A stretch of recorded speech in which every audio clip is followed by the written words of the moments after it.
What on earth is going on here? Well, I'll tell you.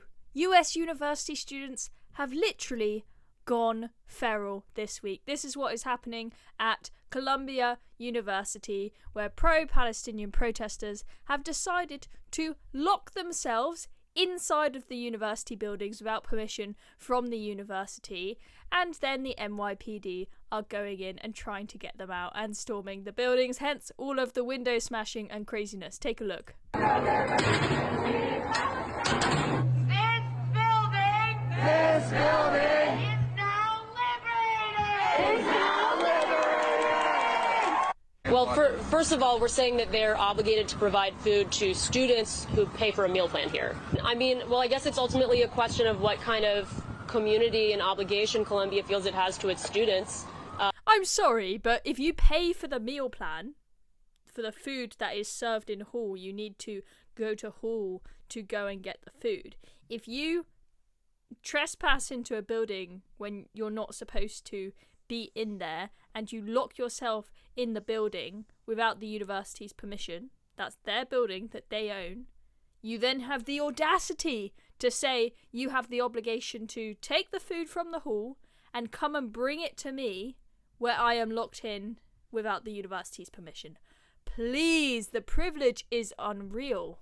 Do you want students to die of dehydration and starvation or get severely ill? Even if you don't want to die of dehydration and starvation, how about you don't lock yourself in the building? You leave the building, exit the building. You have free will, darlings, in case you didn't know.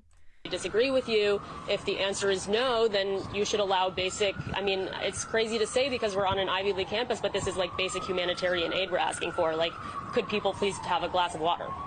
So apparently they have a pulley system taking in food into the buildings. Now, what is actually going on here? Why are they actually locking themselves in the university building? So we do have this great explainer from a girl called Alika on Twitter who has explained what's going on. And this genuinely is beyond belief.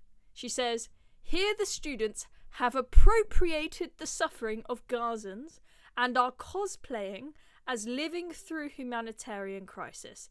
In their American make-believe story where Ivy League infrastructure sets the scene, the students play Gazan and the school administration plays Israel. Are you serious? This is some kind of like GCSE drama scene or something that you've come up with? I mean, what on earth? Israel, the school, is blocking their basic humanitarian aid. I can't take this seriously. I can't take it seriously. Israel is blocking their basic humanitarian aid in this place. And if they don't receive it soon, they will die of thirst and starvation. These people have the ability to leave the building and go get some food. They're choosing not to. This is insane. They also destroy upper class buildings and claim them as liberated. So that explains the part of the video there where you had them hanging out a banner out of the window of the building that they've occupied saying, this building is now liberated. That's what's going on here. So they claim them as liberated while the students repeat chants in zombie-like chorus playing the role of freedom fighters. Destroying Israeli infrastructure and claiming them freed. If I'm alive in a world where people don't see the levels of perversion in this, I give up.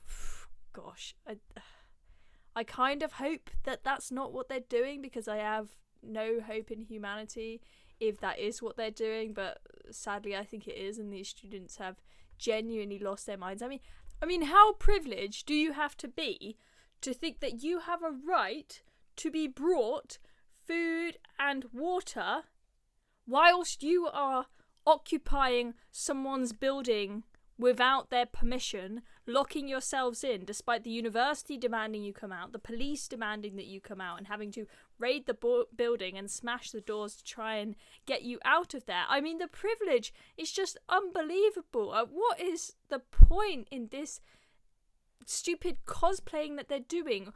They're not helping their cause.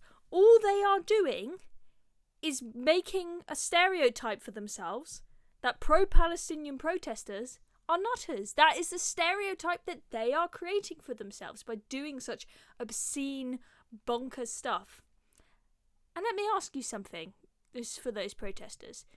Do you think that Israel are watching your protest and going, ooh, some university students in America locked themselves in a building. We're going to give up on our Gaza operation. We're just going to stop. We're going to leave. We're going to allow Hamas to commit October 7th again. We're not going to continue until they're eradicated. We're just going to stop because of a group of university students in the US. They're not going to stop because of you. You're not that important as I'm sure you think you are. I'm afraid. It's just chaos, and it's just getting worse, and I feel like extremism is just growing and growing. We're seeing more and more of it over the past few weeks. We've just seen this video from Germany of thousands of people on the streets calling for an Islamic caliphate and Sharia law. The German government do nothing about it. They just let them continue. This is scary, scary stuff that is happening.